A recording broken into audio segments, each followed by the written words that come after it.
RS ist endlich fertig! Also ja, ich bin ehrlich, nicht für mich. Ich habe sie letztes Jahr schon fertig gemacht. Aber ihr! Und als allererstes möchte ich gerade einfach sagen, ihr könnt stolz auf euch sein. Denn ich bin's, ganz ehrlich. Ich weiss noch, ich habe das Video hochgeladen mit Tipps für Winter RS, allgemein RS. Und ich habe so viele Nachrichten von ganz vielen von euch da draussen bekommen. Max, was muss ich packen? Muss ich das machen? Muss ich dies machen? Und jetzt redet ihr genau so, wie die RS fertig gemacht haben.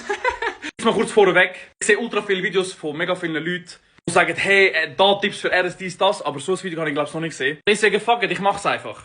Denn ich glaube zumindest, ich wäre nicht da ohne irgendwie euch. Viele durch euch sind ja durch meine Militärvideos damals noch auf mich zugestoßen. Oder sind auf mich aufmerksam geworden, besser gesagt. Und genau aus dem Grund heraus möchte ich einfach nochmal Danke sagen, dass viele von euch zu mir kommen, wenn sie Tipps wollen vom Militär oder irgendetwas anderes. Ich hoffe, meine Tipps haben ein bisschen geholfen während der RS. Denn sind wir ehrlich, wir alle wissen, wie streng die ersten paar Wochen sind. Du hebst nur schon deine Finger falsch beim Anmelden und du bekommst schon einen fetten Zusammenschiss und kannst 50 Liegestütze machen. Und dann gegen Woche 14 bis 18, ja, da schüttelt man sich die Hand, oder?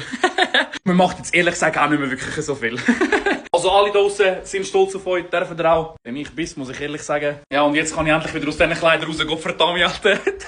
Zieht eure Kleider aus, schickt sie in den Keller, Waffe in den Keller tun, scheißegal. Dann erst nächstes Jahr in den Weg reingehen. Let's fucking go.